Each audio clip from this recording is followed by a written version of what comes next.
Hello, and this is Change Champions with Trish, Thurley and Charlene Thompson. And Trish is going to introduce the topic for today. Thanks, Charlene. Okay, so what we've been thinking about is when there is a great deal of turbulence and chaos going in your world. And what started me thinking around this was the spiking gas prices causing chaos, for example, in the energy market. So that might mean that you've got loads of ideas for change in your company, some of them driven by necessity, and they're all fighting for resources and fighting for airtime. So what we wanted to talk about was, how do people decide which of these ideas for change to get behind and to give the resources to?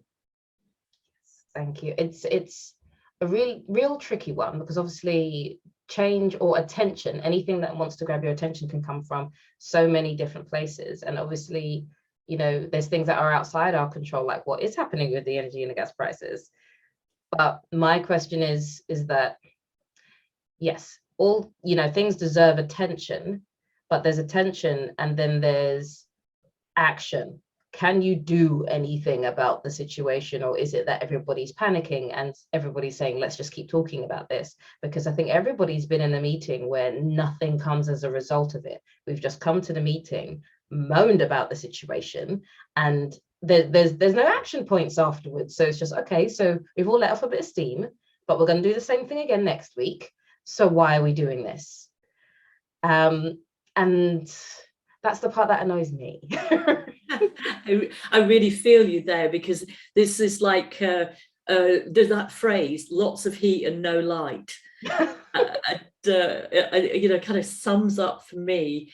And you've got to allow that. You've got to allow that in organizations for people to have and express some anxiety around it. But if that doesn't then end up in some kind of disciplined drive towards action, that's what we need. So you can, for example, start a meeting by letting everybody have a little bit of a vent about it, but then somebody's got to be controlling the process, which gets us to, okay, right, what are we going to do about it, and specifically who's going to do what and when. So that element of, you know, allowing the letting off of emotions and ending up with some real disciplined kind of forward action, which you and I as project managers really like, don't we? Yes. And what you were saying there about somebody guiding it, this is the reason why you ought to really have a meeting facilitator. When there's any more than, I'd say, 4 people, so 5 people and above, I think there should be a set, this is the person running the meeting, this is the person taking notes. That's, you know, yes, you're going to be in the meeting, but I think those roles should be designated, because that's how it gets into a free-for-all. And particularly where everybody's online now, or the majority of us are on, is it even the majority? I'm not sure. Many of us are online now. And we can be in meetings where there's 20, 30 people in a room, and that's still classified as a meeting and not a conference. And that would never happen, really, in person. You know, occasionally you'd get all of your the sales teams for the 2 neighboring boroughs or whatever in a room, but it doesn't happen anywhere near as regularly as it's happening online. So that's why meetings do actually need to be guided when there's a certain amount. But in terms of actually, you know, how does one prioritize, or how does one get their innovation, their project to the top of the list? What guidance would you have there? Because we sort of always kind of expect that the best idea will win out, you know, the best solution, the best way forward.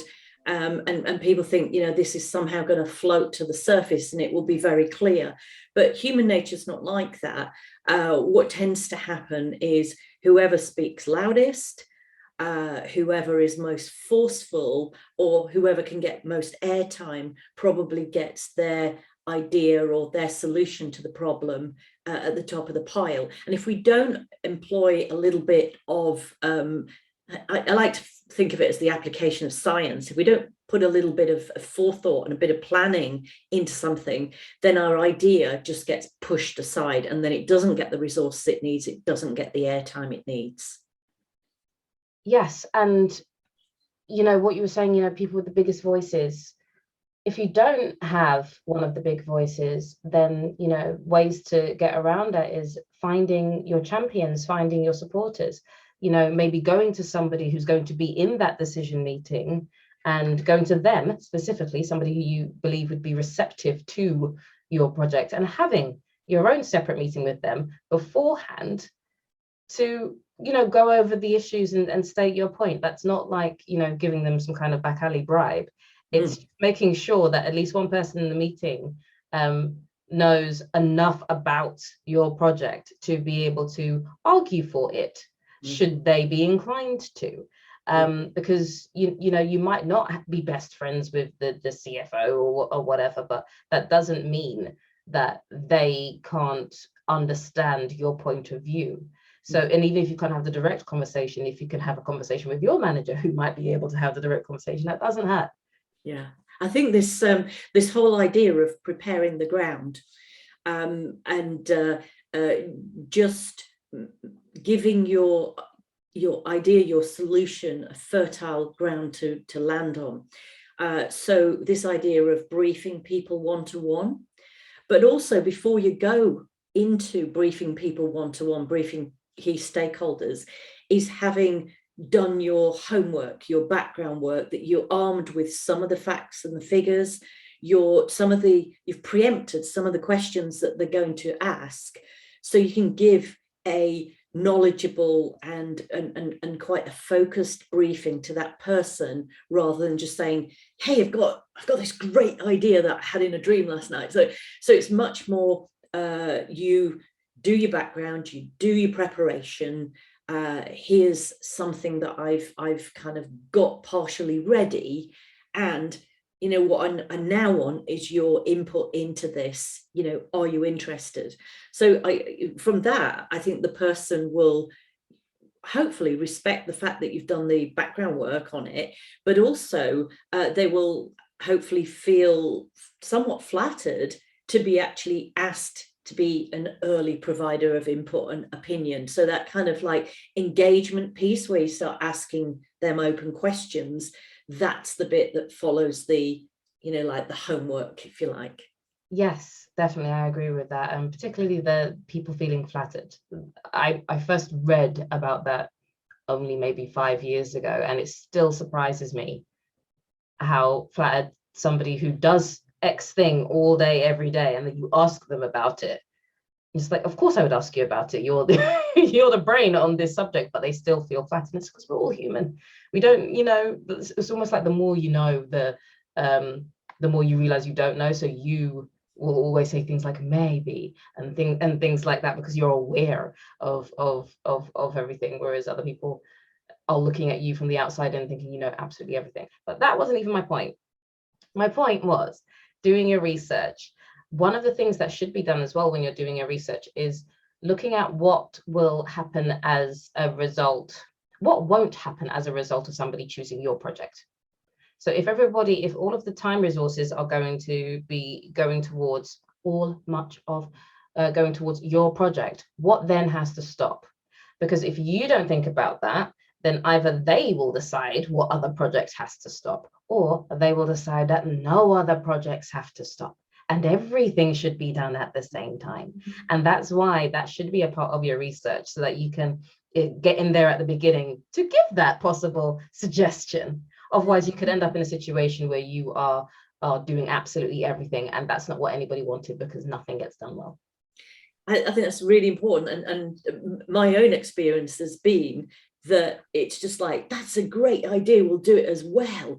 And before you know it, we've got complete overload of change. And I think this is one of the reasons why people fear change, because it's almost like, like there's you open a little tiny kind of window, and then you get this deluge of stuff coming at you.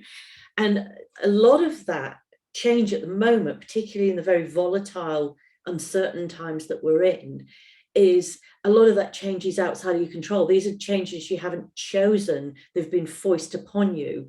So I think that I love that idea that, you know, your part of your homework has to focus on, look, if we do this, which will solve an immediate problem, we can put these things on ice because there's no point in working on them at the moment, or the solutions that they provide are going to be superseded by some element of this. And I think to go in, you know, having looked like you've given some thought, and you've got some good questions to ask of them, you know, kind of like drawing on their experience, drawing on their seniority, I think that's going to get you a lot further in engaging a stakeholder than going in and giving a presentation about the idea.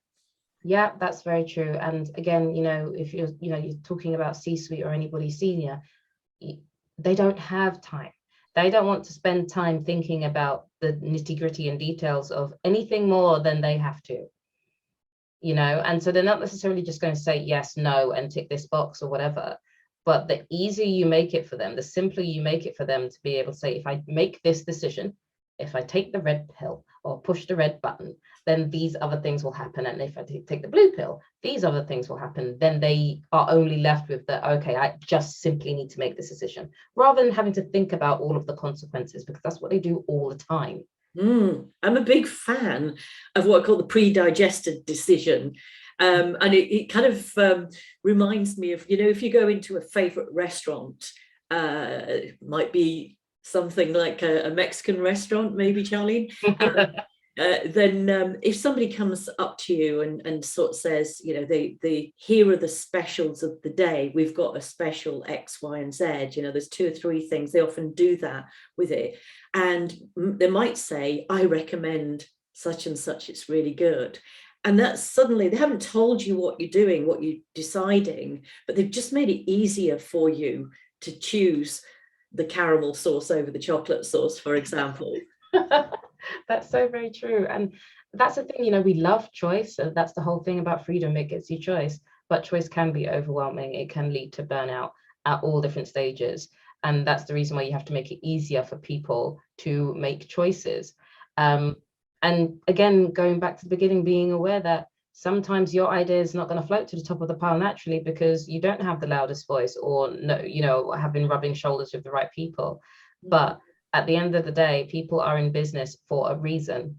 And I don't believe people purposefully go around making terrible decisions that have terrible consequences. So, you know, appealing to people's actual business acumen.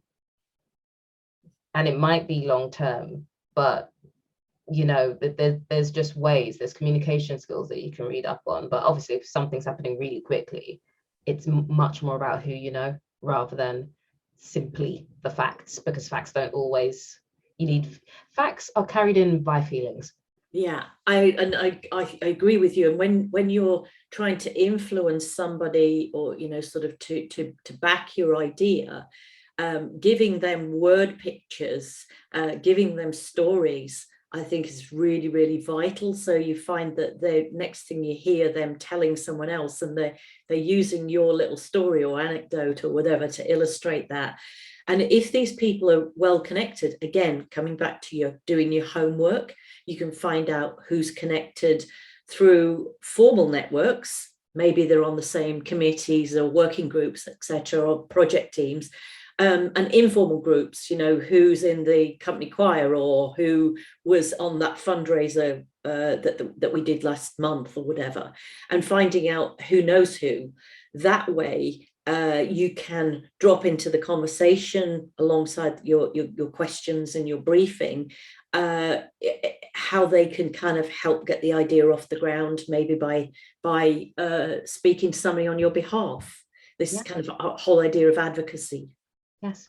And then, so thinking about it from the decision maker's perspective, how does one go about setting an atmosphere in their team, in their department, in their company, that they don't only hear from the same people all the time? Because again, nobody really has time. We want to make decisions easy. It's going to be much easier for you as a person in a position of power to only listen to 3 people. Yeah, it just reminded me of an anecdote from right back at the beginning of my career when I was a graduate with British Gas, and the then chairman of British Gas decided he wanted to hear from people, at the sharp end, and decided to go and talk to some of the operatives in one of the big warehouses, and turned up unannounced on the loading bay of this particular warehouse. Whereupon he was actually thrown off the premises by somebody who didn't recognize who he was and decided that he was trying to blag his way in. So that was hilarious, but yeah, you can get yourself in an echo chamber of hearing the same kind of voices. And this is why having advocates at all levels and tapping in on people who are very pro-change, this sort of innovators and early adopters of change, those ones who are excited by it rather than fearful of it, those people are likely to be out spreading the word through their informal networks and any opportunity that they get to push this idea out into the ether. Yes. And then also I've seen it not done so well, but it's worth talking about the whole ask me anything sessions, or an inbox where you can send any suggestions, basically like the suggestion box that would have been in the kitchen if everybody was in the same office. And I like that because it's really clear, it's really simple, you can just put anything in there and then people do read it. But I think you really do need to build again that sense of trust that yes, we do actually look at these, and we do take some of them seriously.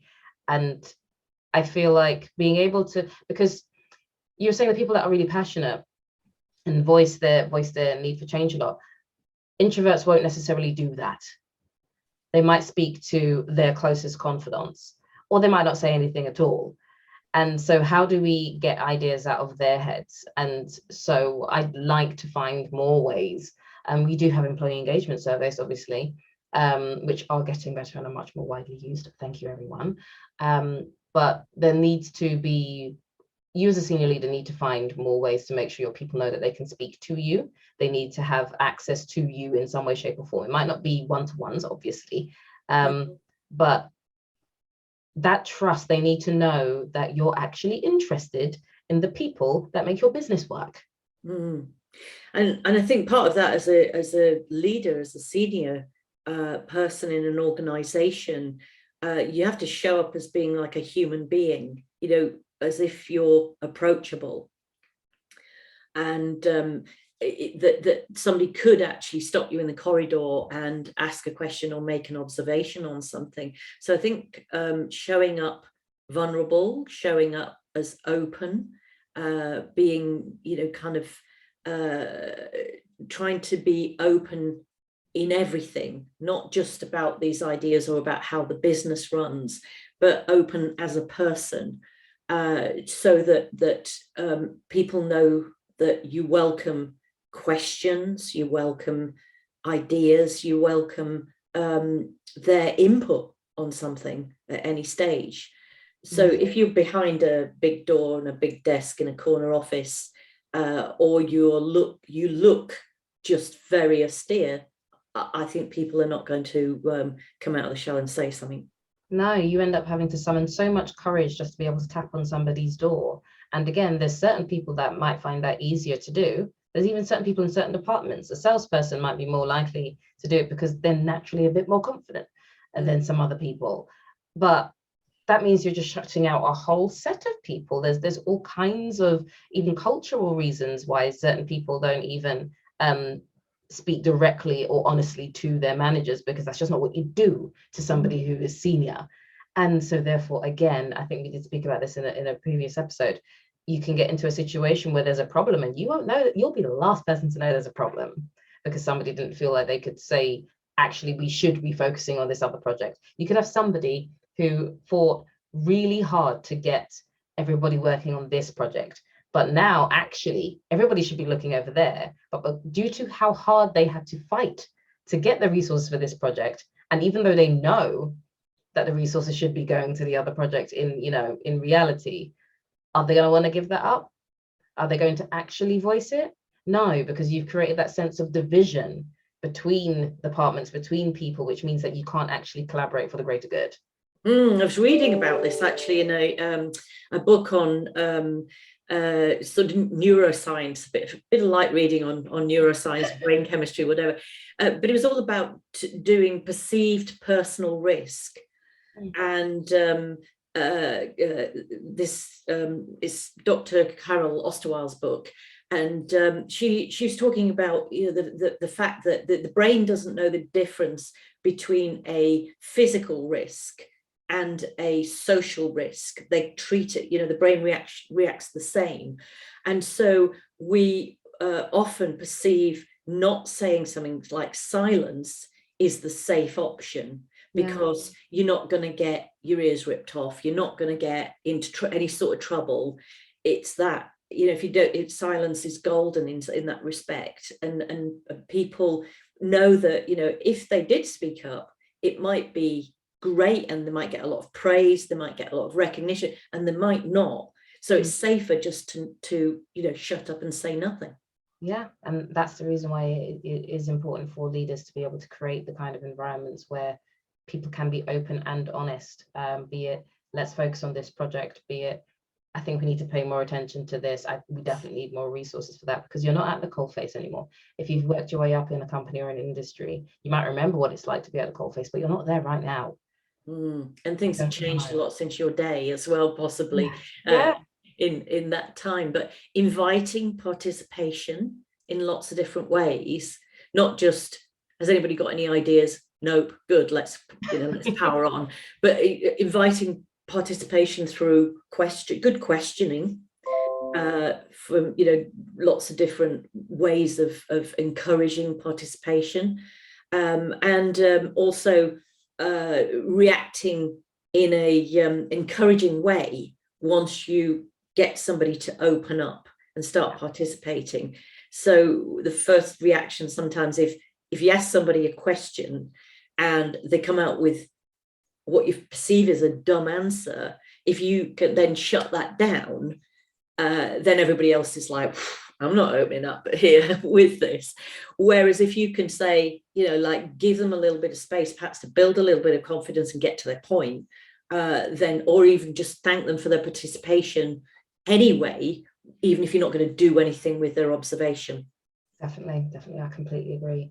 Thank you, Trish. I hope that people have gained something from this, and that it is about talking to people. It's being aware of what will and will not happen as a result of your project happening or not happening, and so therefore trying their best to get it to the top of the pile. Yeah, and we said we started off from this point of view of do your homework first. Yeah. Do your homework, then you go in forewarned is forearmed. Definitely. Thank you very much. We'll be joining you again on the next episode. Take care.